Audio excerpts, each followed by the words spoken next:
Hey, Drew, guess what? What you got, Brad? Two teams that played in the national semifinal last year lost in the first week of conference play. Oh, man. I mean, don't get me wrong. Since I am a Falcons fan, I feel hurt. Like I feel pain. Like I'm almost numb. But that's wow. And welcome back, college football. You know, Early, sometimes them football boosters will provide your family with a car or even house if you keep nice and quiet about it. They're gonna do what now? Welcome to the place where if you ain't cheating, you ain't trying is a way of life. Just keep it down home, cuz. Where degenerate gamblers can congregate in peace. Money, yeah. Money, yeah. Where screaming at 20-year-old kids on TV is just another Saturday. Every fiber in your bone, and you take it and you beat the piss out of them. I'm talking about beat the piss out of them. Let's go whip their ass. Let's go. Where game days don't end until the Rainbow Warriors say so. It hits the upright. Oh my God! It hits the left upright. It hits the left upright. They are the bagmen that Danny Sheridan never found. I went to him with a strong-ass offer. And it all comes to you with a splash of bourbon on the side. Woo! This is the Friends of the Program podcast. What's up, everybody? Welcome in to yet another episode of the Friends of the Program podcast. I'm Brad. He's Drew as we get set for October football. It's crazy, but it's already here. That October it's happening. But we got so much to cover from last week before previewing what's coming up this week with a couple of big top showdowns, including one that Drew and I are close to with the Auburn-Georgia game. Don't forget, folks, you can follow us on Twitter real quick at FOT Podcast. Same on Instagram at FOT Podcast. Subscribe, like us, all that good stuff on YouTube by searching Friends of the Program, and same for Spotify or iTunes. Drew, how you doing this week, bud? I tell you what, it has already been a week. As somebody said, coming into where I work every day,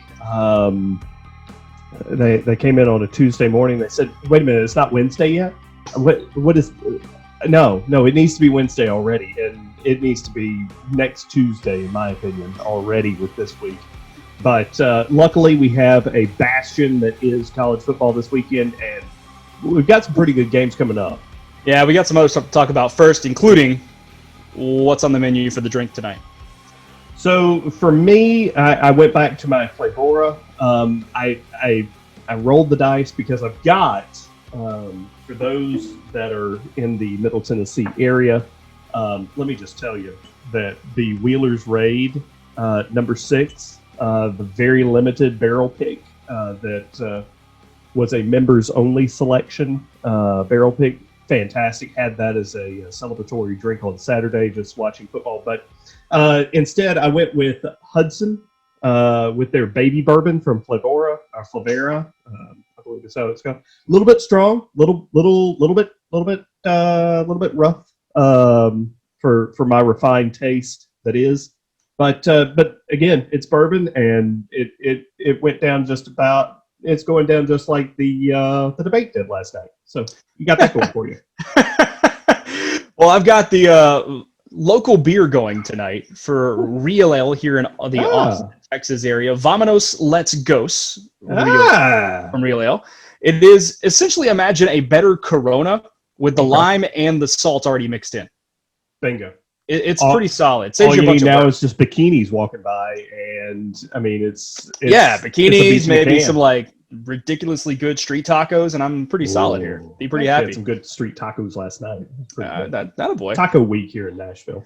All right, so let's get back to football because we hit it in the cold open, but we have to start with LSU and Oklahoma. We have to, and I think we start in Baton Rouge. Because Mississippi State and the Pirates, swinging his sword, go down to Baton Rouge and win a football game where they rushed for 9 yards.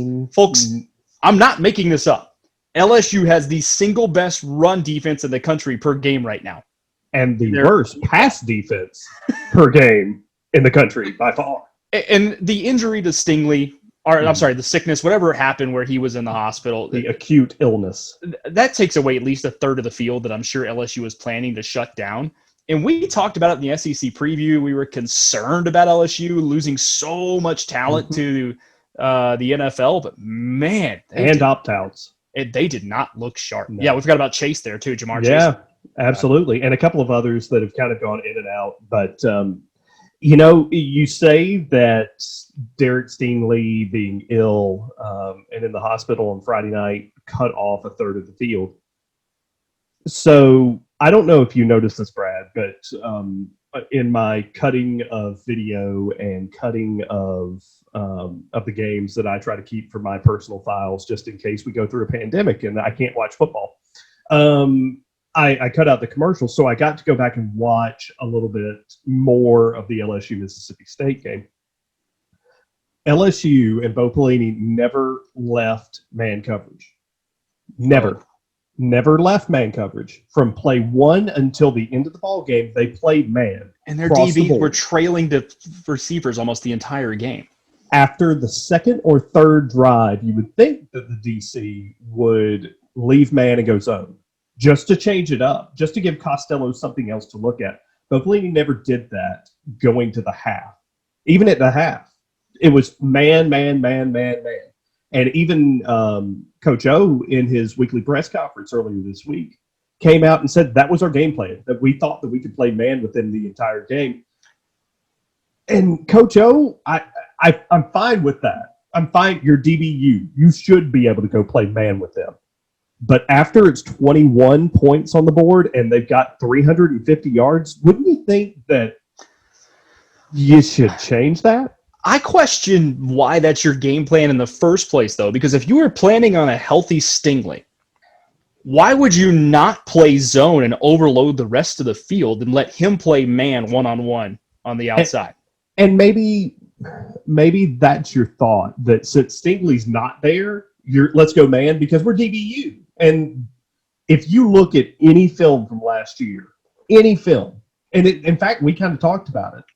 I mentioned it, I think, in our preseason preview, that I didn't expect much from Mississippi State just because I didn't know what to expect with Costello. I thought he would be good, but I didn't know who he was going to throw it to except for Hill out of the backfield, which is like 40% of Mike Leach's offense. But I tell you what, I mentioned the Falcons earlier in the cold open. That looked like a Falcons offense with those wide receivers just being able to catch everything that was being thrown to them. Yeah, it was impressive. And it wasn't one of those things where they got lucky. No, they went in and they spanked LSU. At one point, I thought they were going to give the game away. When it got to 34-34, I was pretty convinced Mike Leach was going to pull a Mike Leach and lose a big game. He has a knack for that. And it's not going to shock me at all if they somehow lose to Arkansas this week, because that's what Mike Leach does. And because Arkansas didn't look half bad, although the Alpaca's their quarterback. So there's there's going to be some game this year that he will inexplicably lose and will score 10 points, because it'll be Ole Miss. I don't see that as inexplicable. Ole Miss looked pretty good. We got to talk about them too as we go. Their offense looked pretty solid. Actually, the Egg Bowl this year, and I know we talk about it all the time. Good God, that game might end up in the 50s, if not the 70s. Yeah, that's going to be fascinating. But yeah, I think there's an overreaction to Mike Leach and to what Mississippi State did without fully understanding everything taken into account that LSU lost. Yeah. Going into that game. That doesn't mean that Mississippi State's not going to be improved this year. No, they absolutely will be. I think they proved they will be. I still think they're best of 6-win team. Yeah, 6 to 7. Yeah, depending on the rest of the schedule and how it breaks out. Which is about normal, but a tick above that. Just a tick above that normal. With an all schedule. With an all schedule, it's very much a tick above. Yes. The other top 10 team that was upset, and we got to talk about the other semifinals last year, Oklahoma. And this one was inexplicable to me. Not just because, Kansas State beat you last year. They did it again this year. Mm-hmm. Oklahoma blew a 21-point lead at home to a K-State side that is not that good. Just let's be real here. They're not very good at all. No, they're not. And I'm going to take this moment to go back in time. I'm just going to go back in time. A game last year that burned you and I both. Oklahoma looking for revenge. Not in our pick'em or anything like that, but Good. 28-plus point spread here, and I think Oklahoma is just going to flat out destroy Kansas State looking for revenge after K-State. That was not a fluke last year. No, K-State beat them up and down the field. They beat them. They beat them like a drum.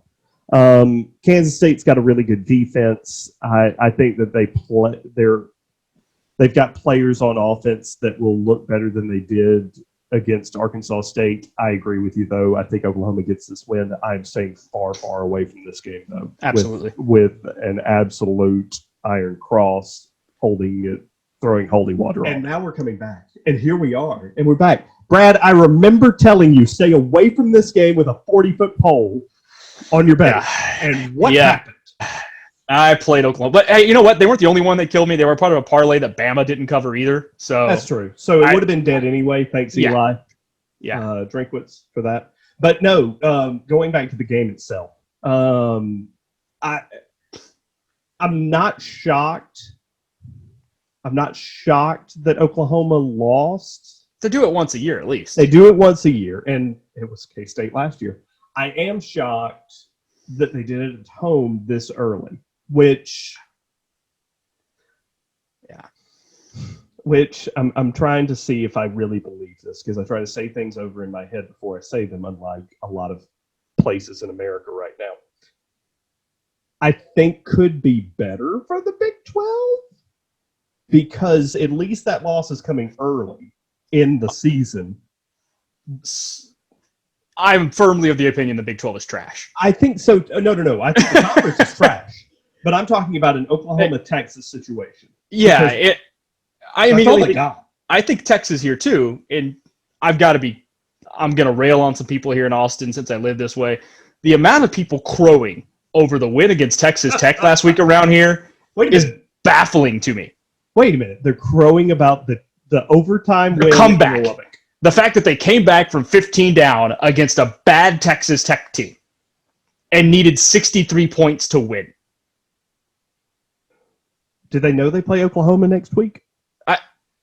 I would bet Oklahoma to win that game right now. No, I am. I will. The moment that the line comes out, I don't care what the point spread is, because Lincoln Riley does this. This is what Lincoln Riley does. It's what Bob Stoops did. He takes a loss where they got popped on their head, and then they're going to come back out and ram it right up Texas.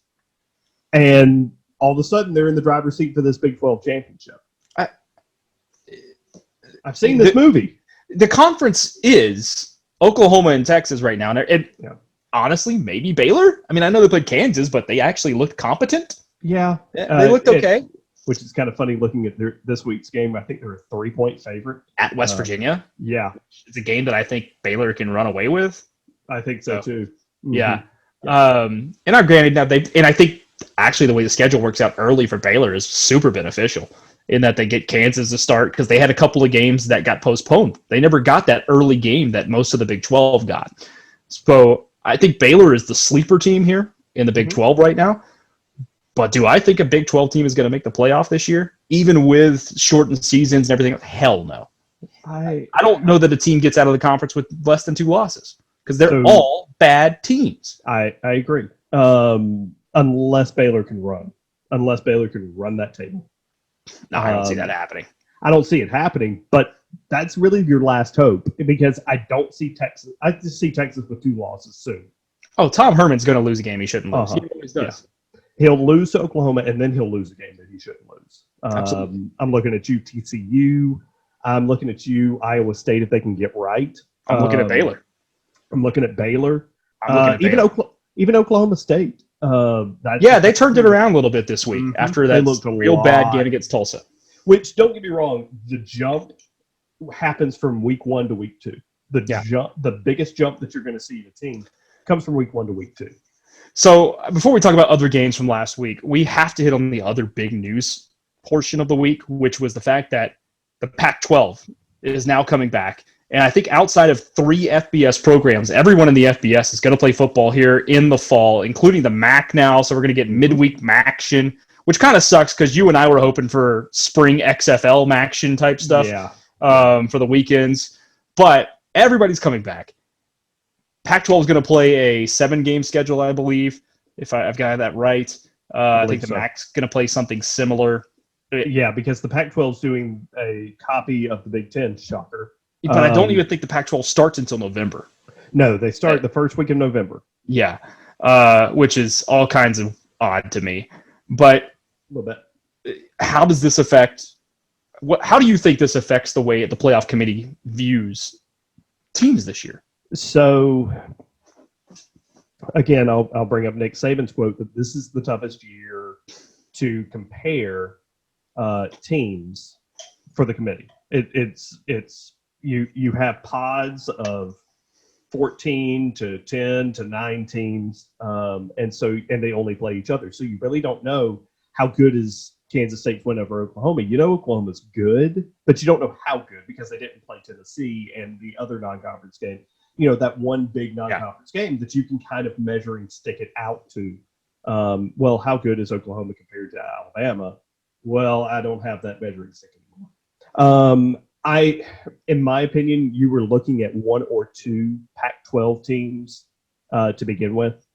I think that depending on how their schedule lays out, I haven't seen it yet. If they have released it, I don't believe they have yet. I assume they're going to play mostly division opponents. I would think that you would play almost like your region teams. Maybe not even like all your divisions. But the divisions of the Pac-12 are pretty tightly together. That's the thing. I was about to say. I believe I saw where it's 6+1. 6+1 crossover, or 5+1, which means we get a Pac-12 toilet bowl just like the Big Ten. Yes, we will. Yeah. Yes, we will. They did a complete carbon copy of what the Big Ten, the B1G did.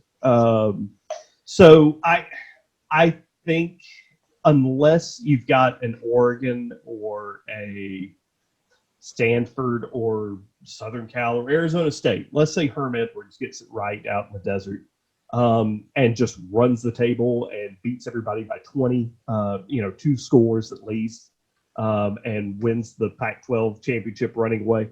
I think they're going to get knocked, just not because they're starting late or anything, but just for the number of games that they will have played. Let's move out to, and I'm with you before we move out to another conference real quick. I think the Pac-12 is going to be punished here for starting so late and not playing enough games. It's also not going to shock me if no one gets to the Pac-12 without at least one loss, because that conference, top to bottom, has been fun but mediocre. And Pac-12 after dark is fun. It's fun, but the parity. But it's there's a lot of parity and there's a lot of mediocre football that leads itself to upsets. There's not that dominant team that's going to run through the conference and give you a reason to vote them into a playoff. Yeah. I think this year comes down, quite frankly, to 2 SEC teams, an ACC and a Big 12, or Big 10 rather. It's going to be that kind of a breakdown. I could definitely see that. And the Big Ten could get left out depending on how it shakes out. You know, if Ohio State runs the table, they're in. If Penn State runs the table, they're in. Fine, okay. But everybody else, Scotty, maybe. If everybody goes through one loss, like how do you judge a one-loss team in the Big 12 or Big 10 rather that plays 8 games or 9 games versus a one-loss team in the SEC that maybe lost the SEC title game and played an 11-game season? Exactly. No, I think that the SEC again, for lack of a better term, and don't get me wrong, this isn't SEC bias or anything like that. I just think that the tougher teams, you saw it this weekend with Mississippi State going down to LSU and treating them like they were a 6-win team last year. You saw a ranked Tennessee team go and need a bounce off of a defender's leg on a return to get out of South Carolina with a victory. You saw Arkansas go out and give Georgia everything that they wanted for about 3.5 quarters, which is about right. And Arkansas hasn't won a SEC game in 2.5 years. 2.5. 2.5. They're at 19 now for losses. Gosh. Direct. 19 straight conference losses. Ugh. So I'm with you. It's still top to bottom the toughest league. And the middle of the SEC just showed they got a lot better this year, especially with Ole Miss, Mississippi State. I thought Kentucky looked pretty good, even at a loss to Auburn this past week. I thought so too. I that was one I was really afraid of as an Auburn fan. I was really nervous about that game. I was surprised with their quarterback play. I thought it would be a little sharper. But when you step back and realize that it had been a year since, or a good year since Terry Wilson had taken snaps, it's not that shocking. And plus, I really love the adjustments that Kevin Steele and the defense made in the second half to kind of nullify the run on defense. Now that we've jumped to Auburn, I was talking to my father, who's an Auburn grad, and he said, "Yeah, I just didn't see Auburn drive the field on their scoring drives with consistency." And I said to him, 14 points came off of short fields, but here's the thing that you can't knock the offense for not making long drives when they are given the ball at the 25. You can knock them for not getting touchdowns when they didn't settle for field goals. And Auburn, for the first time in a long time under Gus Malzahn, didn't settle for field goals. They went down, punched it in, and got the points. I thought the same. In the ball game. I thought the other team as we talk a little bit about the SEC, that I thought was pretty impressive this week was Florida. Their defense needs to sharpen up. Sure. I can give it a little bit of a pass because I respect Lane Kiffin's offensive prowess much. But Florida's offense looked – Kyle Trask? That's not the Kyle Trask I remember from last season. No, sir. No, sir. It was impressive because I kept hearing murmurs of what if Kyle Trask really improves? What if Kyle Trask becomes this guy under Dan Mullen, who is a very good quarterback coach? We saw it with Dak Prescott, and among others, that I never thought Nick Fitzgerald, who I still think is probably the least talented good quarterback I've seen. He won with Nick Fitzgerald, and now he's taken Kyle Trask, who is a good quarterback, who was good to begin with, and has now had a year to work with him, even through a pandemic. And man, did they look good. Yeah. I want to jump to the ACC real quick, Drew. As you know, we'll talk about a couple of other SEC teams later on when we start doing some picks. We'll save that analysis and roll that into picks this week. I actually, and yeah, Miami's the big story after they just pounded Florida State, and we can get to that. But the team that I'm impressed with in the ACC right now for the way they've started, look no further than Pat Narduzzi's boys up at Pitt. They're 3-0. Really sneaky call. That's a sneaky good call. That's a 3-0 football team. They beat Louisville 23-20 this past week. And that team in Pittsburgh, best defense in the country right now in yards per game. Give it up. No, you're talking about, because all last week, leading up to the Miami Louisville game, was, wow, this is going to be an offensive show, and offense. Pitt went down there and held them to 20 points and has made Louisville an afterthought. Not just 20 points, 223 total yards. Yep. That's all Louisville could get on offense. No, you're talking about 198 yards total offense for Louisville. I'm looking at the box score right now. It said 223 total yards for okay. Louisville. Yeah. Okay. Then CBS is wrong. But no, I accurate. mean you're talking about accurate. You're talking the knock against Pat Narduzzi's team has never been defense. It's always been the offense. And I look over to the offensive side of the ball for the Panthers. 365 yards of total offense, 220 passing yards. Don't get me wrong, Miami made Louisville's defense look pedestrian 2 weeks ago. However, read my lips, Pitt threw for 220 yards, and it wasn't Dan Marino under center. No. That hasn't happened since the early 80s for the most part under the Panthers. And even so, Tony Dorsett was still kind of milling around over there too. So most of it was running. But you really just have not seen this kind of offensive output from the Panthers, and that's what I'm really excited about with this team.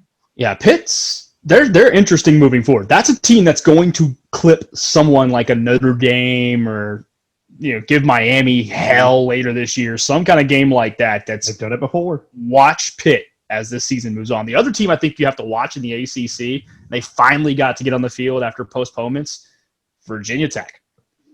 This is a team that played NC State. NC State played a tight, fun ball game the week before, beating Wake Forest. Had a tune-up already. This was Virginia Tech's first game of the season. The Hokies come out, get up 31-0 in the first half going into the locker room, and ran for 314 yards on 41 carries. That's 7.7 a carry. And oh, by the way, we talk about LSU being down players. Virginia Tech sat out about, I think, 20? They were down 20, if I remember right. Players? And their offensive line was blowing holes wide open the entire game. Not even playing around. It was, as somebody put it to me, Virginia Tech just looked around and went, we got to sit out 20, but let's just see if we can make this happen. We've got to get out here and play at some point. And they went out and played football. And NC State was thinking it was basketball. Yeah. Virginia Tech's a team you need to watch out for in that conference. Virginia Tech Pitt could be a lot of fun with some sledgehammer football later this year. Man, I haven't looked at the schedule close enough to know if they play each other, but I sure hope they do. I'll see what I can find out. Sticking in the ACC, two other games I want to talk about. One, an upset alert. They just got away with this up at Chestnut Hill. Boston College hosted Texas State. You ain't kidding. And Boston College needed 10 points in the fourth quarter to get away with a 3-point win. You better believe they did. And that's one that I did not see coming. Texas State can score points. They were only held to 21 in the game. Boston College looked really good against Duke in their first game, and they turned around and played a bad football game last week. Yes, they did. Jumping back to Pitt real quick, they do play Virginia Tech. It's the last two games of the season. Virginia at home against Virginia Tech, and then on the road at Clemson. They also have a stretch of playing at Miami and against number 5 Notre Dame. Well, that'll be fun. Back-to-back weeks. Oh, and since you just mentioned them, we got to talk Miami real quick. And sure. I don't even think you have to talk Miami. I think this is more of not even how good can Miami be this year. How bad is Florida State going to be this year? Oh, now you're talking in my wheelhouse. They're 0-3. They got a Jacksonville State team this week that I think a lot of people will write off that don't know FCS football. Jacksonville State can play football, y'all. Don't get me wrong. They're not the Jacksonville State that you remember giving Auburn hell. They were just in the finals like 3 years ago. I know. But again, it's not the same team that did that. They're a little bit down from where they were. However, that does not mean that Florida State they can roll the helmets out there. No. And expect a victory. Listen to this upcoming lineup for the Noles. Hashtag talking about the Noles. After Jacksonville State comes for their one non-conference game visit, which I'll bring that up here in a second. They go on the road to number 5 Notre Dame. They play host to number 12 North Carolina. They play a battered and bruised Louisville team in Florida State's already played Louisville. No, they have not. Didn't they? They played Georgia Tech. No, they played Louisville. No, that was Miami that played Louisville. My fault. Yes. I'm sorry. I'm thinking Miami. Yep. Sorry. Then they come back home to host Pittsburgh. On the road to NC State, which that should be a win. I don't think so. Play host at home to Clemson. Play host to Virginia before closing out the year on the road in Cameron or at Duke, Krzyzewskiville. 2-9 is very plausible. It's very plausible. But let me post this to you. How thankful, if there's one team that's thankful that the ACC said, well, yeah, you can go play a non-conference game. Just make sure it's in your home state. It has to be Florida State, because imagine if they went straight conference. You're looking at maybe one win. Imagine if the SEC had done the same as the ACC and that non-conference game had been Florida, which was what the ACC was trying to do originally, was to keep those in-state rivalry games going. Imagine that. Imagine how thankful Florida State is for Greg Sankey saying, "Nah, man, we good." Yeah, Imagine. This is the worst Florida State football team I've ever seen in my lifetime. I was talking to my dad, who, again, has lived in South Georgia for all but 4 years of his life, about 4 years of his life. And he said that this could be the worst Florida State team that he's seen since 1972. Oh, and this is pre-Bowden. This is when they were Auburn's homecoming opponent. Yeah, every year. It got to the point, and just to let you know where Florida State football was pre 1974 when Bobby Bowden came from West Virginia, the discussion with the athletic director or whatever you wanted to call it back there, but the Board of Regents and the president at Florida State was, because again, this is 20 years after they became a not just women's college. They were a co-ed college for about 20 years or 18 years at this point. The discussion was, we're really, really bad at football. Should we just scrap the program?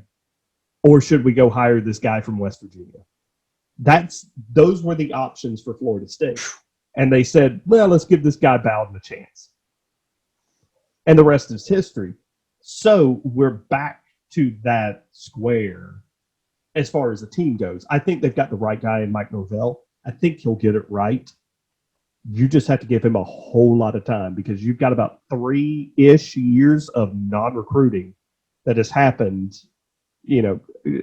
not Florida State level recruiting that has happened under Jimbo Fisher, who literally said, I'm out at the end of the season, so whatever, and didn't call a soul. And then Willie Taggart, who is a good recruiter, not so much a head coach. Doesn't know how to teach technique that well. It would be like me going out there and trying to teach technique. He's just not that kind of coach. Yeah, and I think Miami's good. I still don't know how good Miami is necessarily.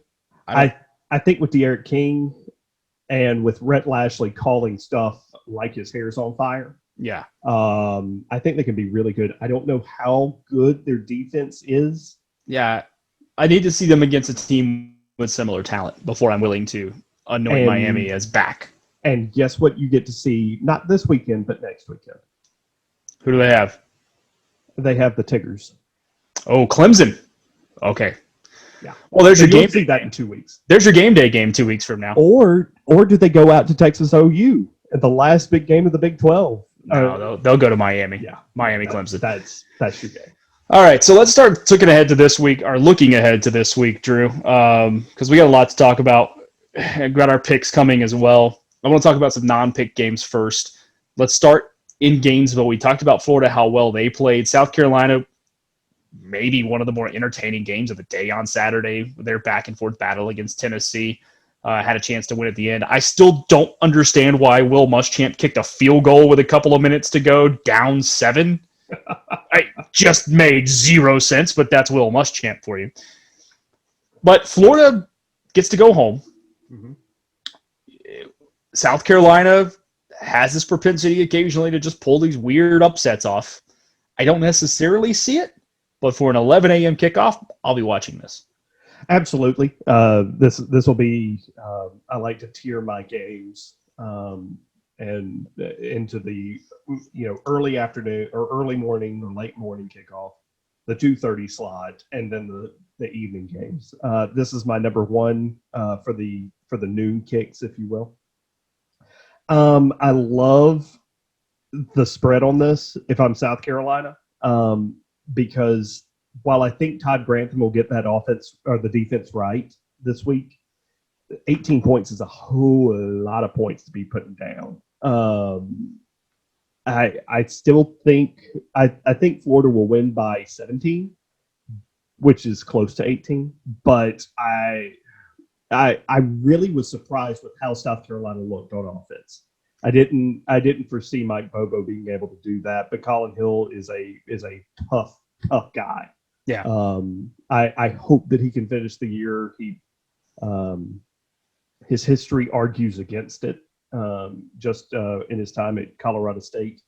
So I hope that he can finish the year because I want to see him play an entire season, and I'd love to see what he could do, not against Kevin Steele in that way, but I'd love to see how Auburn defends him because I really trust what Kevin Steele does for the most part on defense. So I'd be really interested to see that.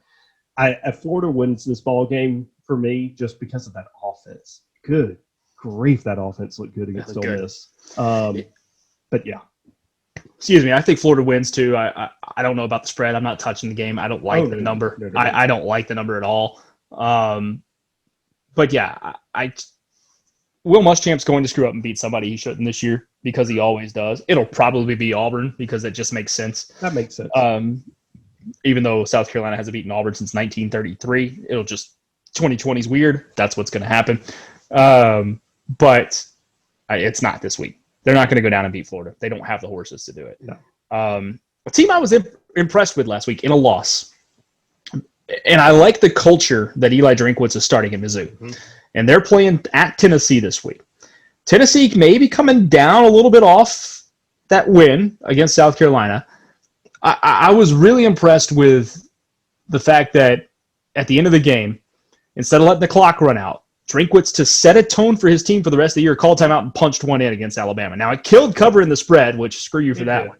Well, actually, the spreads wouldn't cover it anyway. Bama killed themselves by pulling Mac Jones in the third quarter. It killed my teaser. But I like what Drinkwitz is already doing at Mizzou. Mm-hmm. I don't think necessarily they go to Tennessee and win, but this game, I could see it being a touchdown or so because I still don't trust Garantano.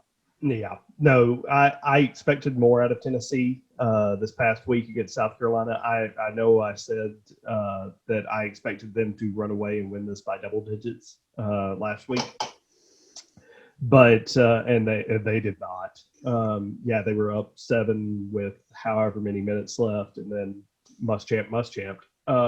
But this line feels big to me at 11.5.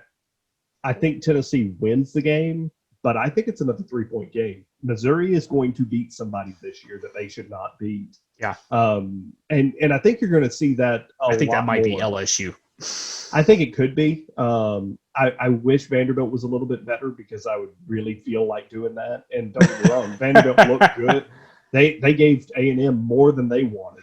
A&M looked bad. A&M looked really bad. And I got news for you. They're going to look bad this weekend, too. Yeah. And there are folks around here in Texas who think that A&M was just holding back.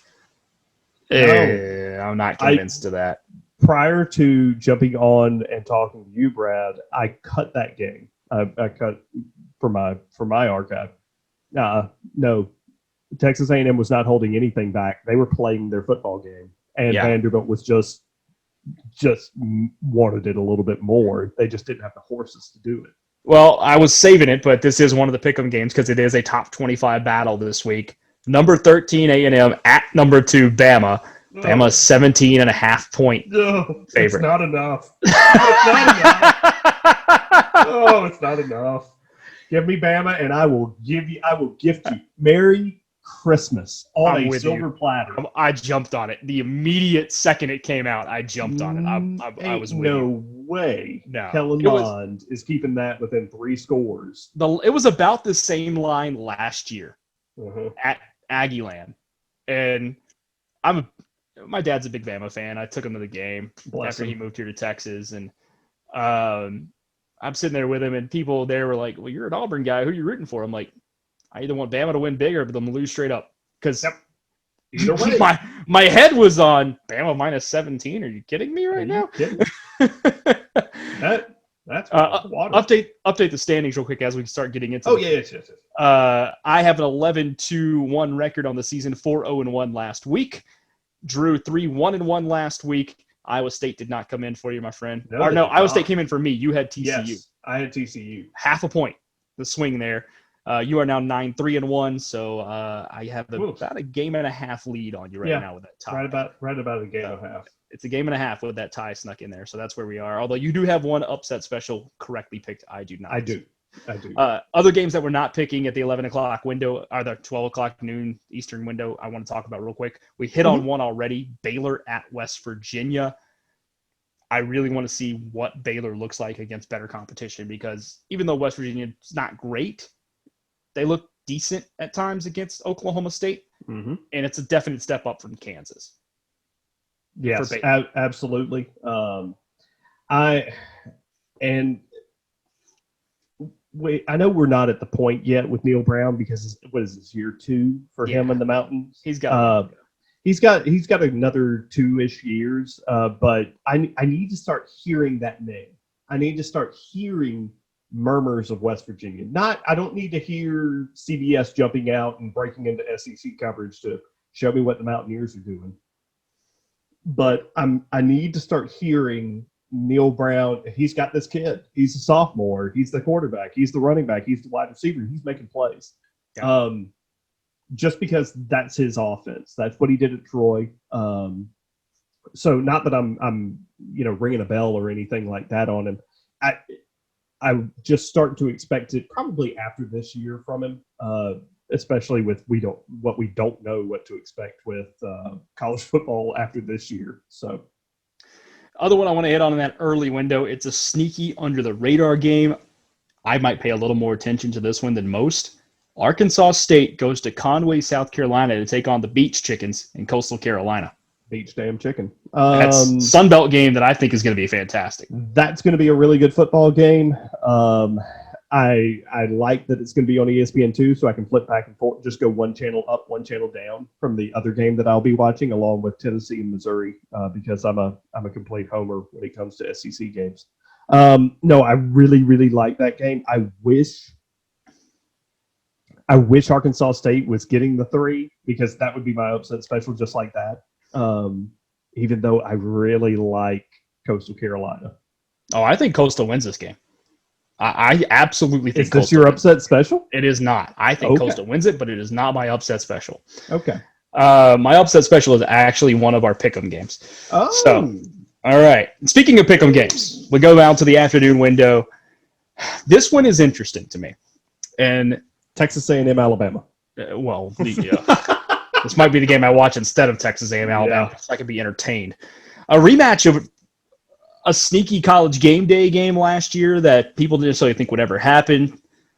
SMU hosting Memphis. Memphis finally gets to take the field for the second time. They finally get to play. They go to Dallas to take on the Ponies. Memphis is a 2.5-point road favorite. I did not expect you to go there. The points to make them hard, man. I'm not trying to make the picks easy. Yeah, that's a toughie, because I remember watching SMU play in San Marcos, and that was a toughie. And I really haven't seen, again, nobody's seen Memphis since they beat Arkansas State way back in week 1, week 2. Yeah. I really like the Ponies here. They've got more experience. They've got better timing. I know Memphis has been practicing, sure. It's not the same as game speed. But it's not the same as game speed. We've started to see that with LSU. We've got better talent. No, you don't. You might have better talent on paper. However, when you get into that practicing, get into that game speed, it's different for these young kids. So I agree with you. I take SMU. I got SMU. I like the fact, like with you, Memphis hasn't played in a month, whereas SMU the last 2 weeks had a couple of tune-ups against North Texas and SFA, Stephen F. Austin, and now they get to go play a big game. The revenge factor's there, considering what happened last year with a game that arguably, I think it actually kept them out of the conference championship game when they lost that game. Yeah. So, yeah, you gave me SMU. I don't care about the 2.5. They're going to win this thing straight up. Boom. Let's go down the list a little more during this window. Sneaky good football game. One that is not in our picks, but I've already got something on. Texas Tech a slight road favorite, 2.5 points, or slight road underdog rather, 2.5 points to Kansas State. I just love what Kansas State does as a football program. I think the power towel, even though they lost Arkansas State, yeah, I know we called it and everything like that. I really, really like Kansas State. They've always been that. If I had to pick a team in the Big 12, other than Iowa State that I really like, Kansas State would be that pick. I don't know which Red Raiders team I'm going to get. I've had 2 samples. I've gotten 14-point lead on Texas late, and I've gotten let's just knock down the ball to prevent the 2-point play against Houston Baptist. So which one am I going to get? And you could say the same thing for Kansas State. Do I get the Arkansas State loss by 3 or 4, or do I get the team that came back from 28 to beat OU or 21 to beat OU last week? I'm going to take the most recent sample size for Kansas State, especially when they're coming back home, where they want to impress their fans, where the single loss that they have was at home. So I'll give the 2.5, and I'll take Kansas State to win this one by about 4 to 7. I'm against you. I'm going to take Texas Tech. Kansas State in 2 games has given up 34 and 38. And now they're going to play a team that likes to chunk the ball around even more than Oklahoma. Who scored 35 and 44-ish, yeah. I believe. I just don't think K-State has the offense to keep up. I can see it. I can see it.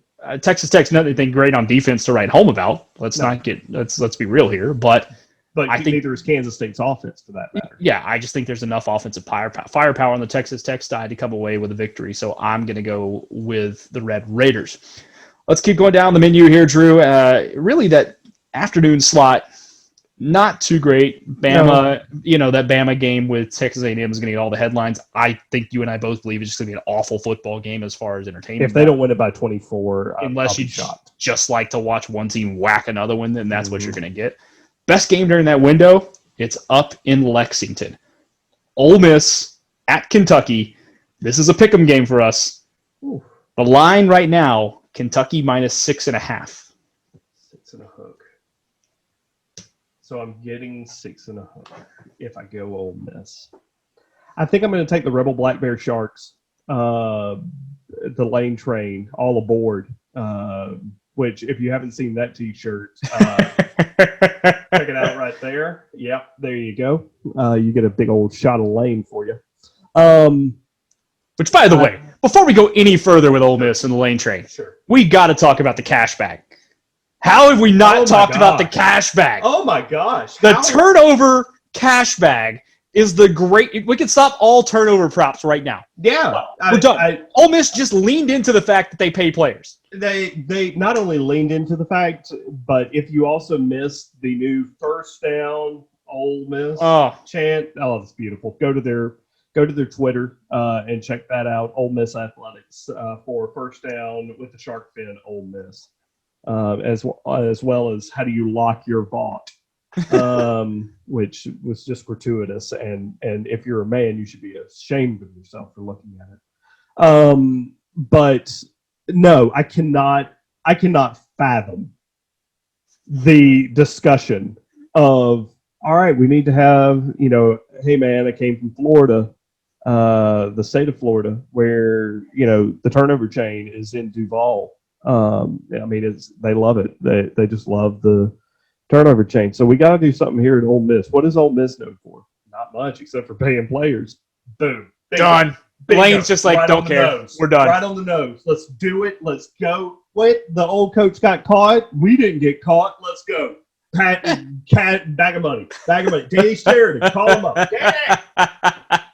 Danny's a cool. Oh, man. Beautiful. Back to the Kentucky Ole Miss game this week, though. What do you think? I really was impressed with Kentucky for the first half of the Auburn game. I thought they did a lot of things really well, both on offense and defense. Mm-hmm. Wasn't really enamored with their special teams per se, especially on the coverage, kick coverage. But maybe that's because Tank Bigsby is a big man and can do large things with the football. But in the second half, I feel like they regressed or didn't make any changes, which is really weird for a Mark Stoops football team to not change little things here and there to keep another team off balance. Meanwhile, I love the fact that Ole Miss did just like you were talking about with Eli Drinkwitz, fought until the very end. Literally had the ball at the Florida inside the 20, trying to score a last touchdown with Matt Corral. I wish they would give John Rice Plumlee a chance to get on the field. I think he had one pass, one run, and a catch, equaling about 13 yards, something like that, all told for the day. And I think he's the best running quarterback in the country, and probably your best offensive weapon if you're Ole Miss. So I'd like to see a little bit more of him. But I'll take the Rebel Black Bear Shark, lock your vault, first down Ole Miss, bags of money. -6.5. You're taking Ole Miss. Yes, at -6.5. Give me Ole Miss on the money line. I like them straight up. This is my upset special of the week. Oh, there it is. There it is. Give me Ole Miss plus 200 on the money line or 210, or whatever it is right now. Okay.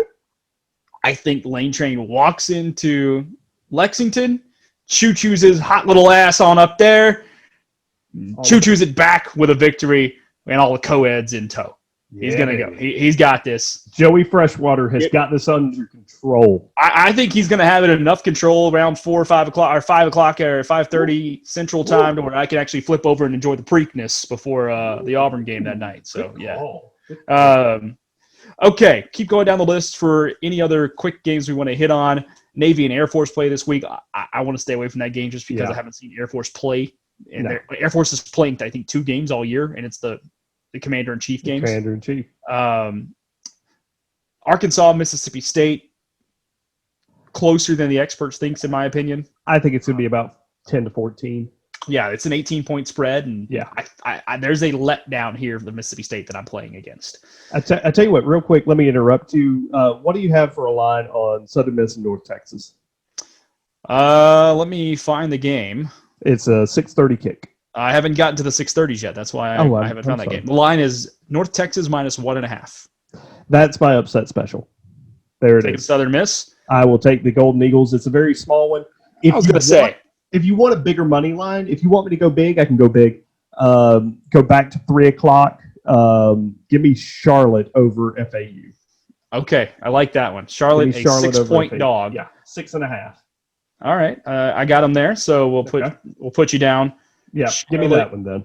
Because I think the 49ers should have played last week. I don't know if you heard about this, where Charlotte and Georgia State. Yeah. Play. I had Charlotte on the money line there actually last week. Yep. Before that one got canceled. So other games, real quick. I want to make sure we talk about. We got 2 left in our pick'ems as well. One of the pick'ems. Let's go to Ames, Iowa. Okay. Iowa State host Oklahoma. This spread a lot leaner than I think most would recognize. Iowa State's a 7-point dog. Yeah, at home. And Iowa State struggled last week against TCU. They let's back that thing up. They have struggled in both of their games this year. Yeah, they have not looked impressive at all, including the worst Brock Purdy pass interception I've seen since Tyler Watts threw one against Oklahoma back in 99, 2000, something like that, where he basically threw it up into the air towards the sideline and an OU player is still running with it. Brock Purdy basically did that to a TCU player. I think Oklahoma gets right this week. I'm not sure what's going on with Matt Campbell and the clones, but based on my sample size, sure, OU lost last week to Kansas State, but Spencer Rattler, not many of his balls hit the ground, whether they're interceptions or completions. He's finding people. Yeah, he's finding folks. Folks are catching his football. But I think OU starts to catch them and they get the win by about 10 to 14. You know how I recognize Iowa State came so close to winning in Norman last year. Like very, very close to making it happen. But this is the same feeling I have with the Bama game. This is a run out and put your money on Oklahoma game to me. Yep. Because I think the line is just way too low. This feels like Oklahoma by 20 to me. I don't think it's going to be relatively close. Iowa State has looked bad for 2 straight games. Oklahoma, it's easy to forget. Yeah, they lost. They were up 21. Yeah. They were still up 21. Yeah. No, this wasn't their offense went away. No. This was, we're up 21, so we're just going to bag it for this week. And then all of a sudden their defense decided to play like they were in 2018. One other quick hitter before we get to the big game of the week. LSU at Vandy. And I wasn't even thinking about this game originally. I was like, just write this one off. Who cares? But Vandy looked competent last week, at least on defense. LSU looked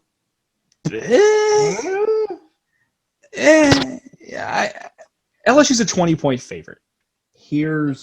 I think they win. I think they win. I think they win. I'm not comfortable enough to play this game. I'm not comfortable to play the game, nor am I comfortable to take LSU and give Vanderbilt 21 points. Oh. Gun to my head, if you said you have to put down $5, I'm taking Vandy. I'd take the 20 right now. I'm taking the 20 because depending on if you can get it at 20 and a hook, maybe tease this a little bit in your favor and take Vandy because there ain't no way it's going to go over 21. No. I don't see Vanderbilt's defense is very good this year. We saw that last week against Texas A&M. And I don't know how good Miles Brennan can be against a competent defense. Well, and it's easy for people to forget. LSU downgraded at the coordinator positions last year. Absolutely. Okay, you could argue all day Steven Zminger was the OC last year. That was Joe Brady's offense. Let's be very real. That was Sean Payton's and Joe Brady's offense, and Joe Brady took it to Carolina with him. Yep. All right? Yep. And they're starting to pick up on what they're doing in Carolina. They went on the road, by the way, and won at the Chargers this past week. Yes, they did. And don't be surprised if they beat the Cardinals this week either. Carolina is my NFL money line play this week, as they were last week, along with the Packers and the Chiefs. Good week. Don't pick the Falcons anymore. Yeah, I'll try not to do that one. Don't do that. But it's also a downgrade to go from Dave Aranda to Bo Pelini. Yeah. And that's not an insignificant downgrade. We just talked about it a minute ago. Bo Pelini looked at that field for 3.5 hours, 4 hours, since it was a CBS broadcast, and said, "No, we need to keep playing man. We'll stop them. Yeah, we'll get them at some point." I don't think Vandy wins. No, but I would take 20 if I had to play it. I won't play it, but I would take the 20. I would absolutely take the 20. Yeah. All right, game of the week, and folks, we're not doing this just because we're Auburn people. It is inarguably the biggest game of the week. Game day is going to be there. The fun thing is we get Herbie and Fowler for this one because it's an ESPN night game. Yeah. So we actually do get a legitimately good broadcast crew for the game. Auburn goes to Georgia for the Deep South's oldest rivalry, a game that Auburn has lost 8 of the last 10, a game that Georgia has flat dominated the series in the last 15 years or so. This one hurts us because, of course, we're Auburn folks. Drew a Georgia native, so him even worse so. Yeah. You and I were both at the game last year. We were. That is a true statement. In Auburn. Georgia jumps out to a 21-0 lead. Auburn scores 2 touchdowns in the fourth quarter and dropped a wide-open 40-yard, maybe touchdown pass. Yeah. It would have gone for at least 40 on 4th and 2. Yeah. Bo Nix just threw it behind the outlet receiver on the tight end to come and tie the game up. So Auburn was very close to actually sending that game to overtime last year. Yeah. Bo Nix threw it, I think, 50 times, which was just crazy. Yeah. Georgia looked really bad in the first half last week. They did. Auburn did not look great in the first half. They ran some good concepts. They looked sloppy as well, played a better second half. Bo Nix still has a tendency at quarterback for Auburn to lean on Seth Williams just a little too much, even though Seth Williams is, I think, one of the 5 best receivers in the country. He are good. He are real good. You can't beat him one-on-one as far as going up for a football. And then really for him, his route running is just fantastic. It's gotten so much better. Yeah. I have my thoughts. I want to hear what you have to say first when it comes to this game, because I know what I say. I know how you are with this game, so I want to leave this to you. Where do you see this going, man? Auburn has not won in Athens since 2005. I was there. No, I can't stand this game. This is my least. We were in the stands on my dad and my birthday. We shared the same birthday last year, and I leaned over to him just before kickoff and said, "I can't stand this game. I hate this game. This game is the worst game. I hate this game so much because for you it's different. Auburn, Alabama is the end all be all. I grew up in the state. I mean, exactly right in the middle of the state of Alabama. So yeah, and luckily now for kids that grow up in Alabama, at least you get Thanksgiving before the game. No, if I go home, I still have to hear about the game we just lost to Georgia at Thanksgiving, and then I have to worry about Alabama. So this one has a special place in my craw. And it feels weird playing this game in October. It does, but I love it. Yeah. I can actually have a good birthday now because about this real quick, and I know we're short on time, but 1996 was on my birthday. The first overtime game in SEC history was on my birthday. 2002 was on my birthday. Oh, that's the one that makes me throw up is 2002. Yeah. I know that there was one in like 2008, but I just shoved that one out of my memory. Yeah. 2013 was on my birthday, so I did get the prayer and Jordan hair. Okay. So I did get that. And then last year. And then last year was on my birthday. So I don't do well. I'm so happy that this game is on October. I'm going to go on ahead and say Georgia wins this ball game because I'm not a little stitious. I'm superstitious. So Georgia wins this ball game going away. They cover? Going away. They win this game by 10. Because #Gus. That said, my breakdown looks like this. If Georgia plays DeJuan Mathis, I think they're crazy. I pray that they do. I really don't see JT Daniels playing in this game because if you're Georgia and you look at the schedule, at their schedule, you play Tennessee and then Alabama. I really don't play him until after the Alabama game, just because I don't want to rush it. You're still going to get a year of eligibility. This year doesn't count. So anything he does after that, he can work his way up, play Kentucky, and then you get Florida, Missouri, Mississippi State, South Carolina, Vanderbilt. The back end of their schedule is perfect for breaking in a quarterback into SEC play. Sure, you bang a year, but I still think you can win this game with Stetson Bennett. You might be able to win it with DeJuan Mathis. I think that he's the lesser of the quarterback situation right now. Stetson Bennett won't win you a national title. He won't beat Alabama for you. I think he can beat Auburn.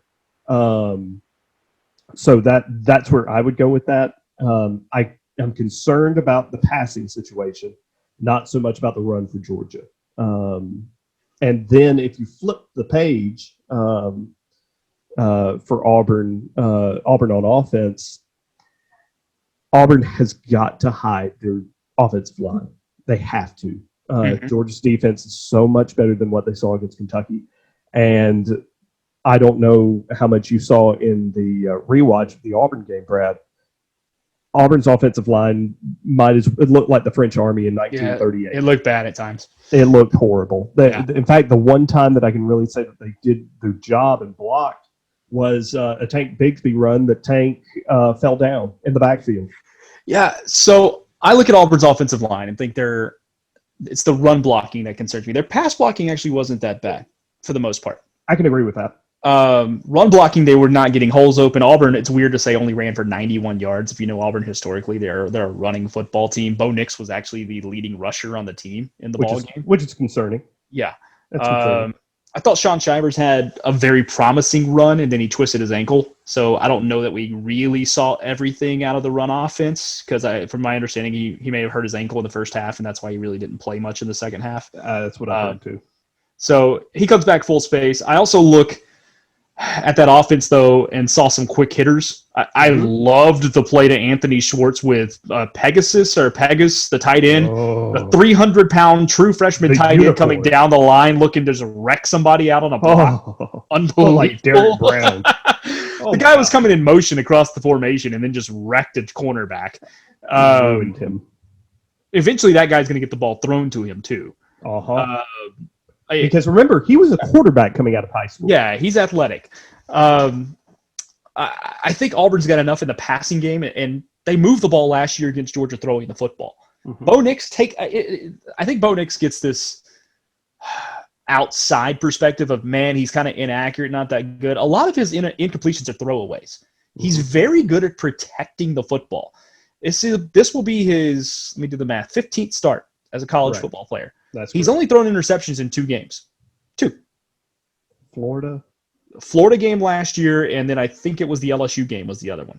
Yeah, you're right. You're right. So that was it. He's right not at the end of the half to Seth. He's not thrown an interception at any other point in any other game in his career. So he takes care of the football very, very well. Defensively, here's the thing. Georgia's not going to be able to throw the ball. They can't. I don't see it. They have Pickens on the wideout. They have great. Pickens. Great. Okay. But you also have a very inexperienced quarterback no matter who they put back there. It does not matter. It's inexperienced. JT Daniels plays. You have a guy who hasn't played in 2 years and only has 1 season of ball underneath him at USC. Correct. All right. If they stick with Bennett, you're talking about a walk-on? A walk-on. A walk-on. Playing against Auburn. And he looked okay last week, but that was Arkansas, a team that hasn't won a conference game in 2.5 years. Yeah. A team last year that got smoked by North Texas, right? So I think Auburn's defense is going to double Pickens, play everybody else single up defensively. Because the secondary for Auburn is the strength of the defense. The back seven is the strength of the defense right now. The defensive line got better in the second half. I thought they attacked the run better in the second half. They hit their fits better. The tackling was on point from the secondary last week. I was very impressed with the way Auburn tackled after not really having a true offseason. I think they double Pickens. I think they play everybody else either in zone or man to try to confuse, maybe a matchup type zone to try to confuse the quarterback. Cover 2 situation. And I think they're going to bring 5 or 6 every down at the line of scrimmage on the run blitz. You're going to hate me for this. Auburn wins 20-14. No.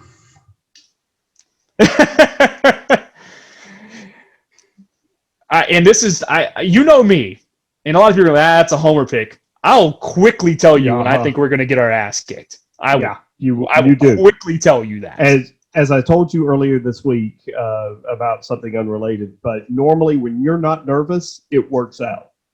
So I always ask you, are you nervous or should I be worried? And you'll tell me yes or no. This is not a game that I think Auburn can't lose. Oh, absolutely not. I absolutely think they can do that. They haven't scored a touchdown in Athens after the first quarter since I think Nixon was in office. So it's close. Yeah, I think it's been since 2009 or something was the last time Auburn scored.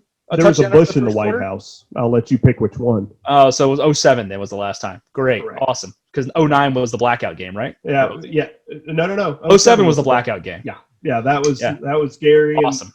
Which, by the way, this is the first time since Herbie and Chris Fowler will be doing the game. This is the first time since 05 that we've actually had a real commentating, a real good broadcasting group do the game. Yeah, this is going to be, I think it's a fun watch. It's going to be a game that's going to have a lot of defense. If you're looking for points, wrong game. And a lot of bourbon. You're going to need a lot of bourbon if you're pulling for either team. It's going to look ugly at times. I just think the Auburn offense is a little more polished. I can agree with you there. And I know the Auburn defense is good enough to hold. Basically, here's what it comes down to. For me, anyway, when I look at how this game breaks down. And Georgia's special teams were not great last week, by the way. No, that's another key to look at here. Remember, Hot Rod is gone. Yeah, and they missed a field goal right before the half and got lucky that the pit boss called a timeout. Yeah, they got to re-kick it. Uh-huh. But I think Georgia's going to commit a couple of turnovers.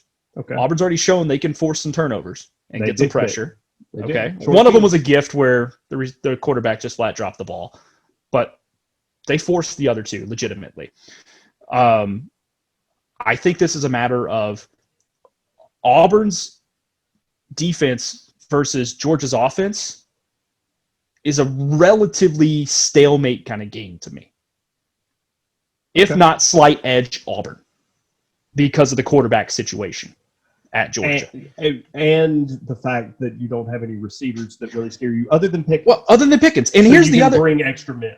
Here's the other thing you have to recognize with Georgia from last week's game. They did not run the ball well. No, they didn't. At any point last week. No.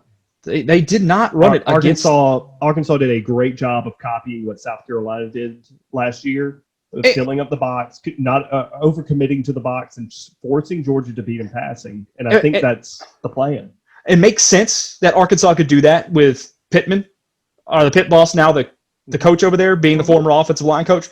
I could see how he would know how to attack that offense. Absolutely. But if you think Kevin Steele's not watching that game film, you lost your mind. And the catch is, Auburn's going to rotate 10 on the defensive line. Arkansas couldn't do that. So I just think the slight edge goes to Auburn's offense being able to play Georgia's defense more evenly than Georgia's offense playing Auburn's defense. The one concern, and it's just grasping at straws for me. The main thing that I'm concerned about for Auburn is the young running backs. If Sean Shivers can't play, young running backs putting the ball on the ground, because Georgia's defense is just as good at causing turnovers as Auburn. So that's this kind of a for Auburn. This game is won on Bo Nix's right arm. Absolutely, I totally agree. They're going to trust the quarterback here. He's got weapons on the outside. Georgia's not really going to be able to play too much zone. Their defense is great, but they're going to have to man up and play against Schwartz. And how do you play against Schwartz? Because you can't play him one-on-one. He's too fast. He's too fast. So you're going to have to bracket 2 on him minimum. It will be the thing to watch. Is Bo Nix spreading the ball around, or is he keying on Seth Williams? Because Absolutely. that will be the downfall for Auburn if he is keying on Seth Williams. Well, folks, I know we talked a bunch about Auburn there, but in the Georgia game, but it's warranted. This game, biggest game of the weekend by far. We went a little long. So Drew's picks and mine, just to go back through the pick 5 for the week as I try to keep my lead. We both are on SMU plus 2.5 against Memphis at home. We're both on Ole Miss getting 6.5 against Kentucky. Yep. We both love Bama to absolutely destroy A&M and cover the 17.5. We both like Oklahoma going to Iowa State. And taking down taking down Iowa State, OU being a 7-point favorite.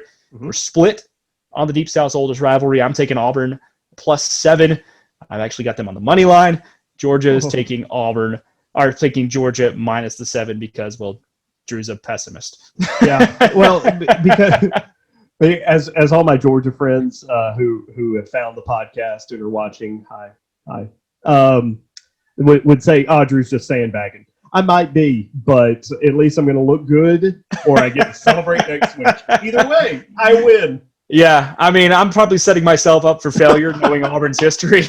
I already know this, but I'm not going to be at the game, and I've only lost 1 game at Sanford Stadium, so yeah, I'm 1-1 in my trips there too. But for me, the other thing, as we wrap up, the last thing I'm going to say, I like the fact that in the post-game celebration, Gus Malzahn immediately pivoted to Georgia. They did. He immediately pivoted to, we got a big one next week. Georgia.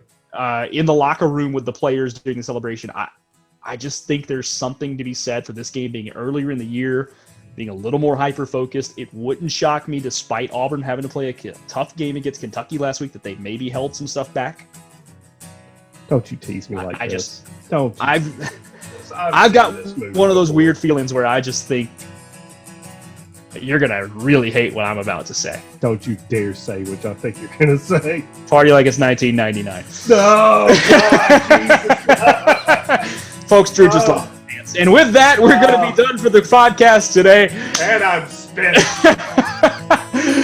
For Drew McCracken, I'm Brad Tillery. Thanks so much for joining us, folks. Make sure you follow us. We are tweeting all day long on Saturdays as well.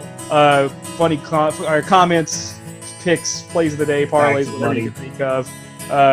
Anything we can find that makes sense. So make sure you follow us at FOT Podcast everywhere that you can, and follow us on follow us on YouTube, Friends of the Program, and you can make sure you like and subscribe via your favorite podcast platform. That would be Spotify or iTunes. Drew, appreciate it. Look forward to it. We'll talk again next week, my friend. See you then. Drew McCracken. I'm Brad Tillery. Y'all have a good one.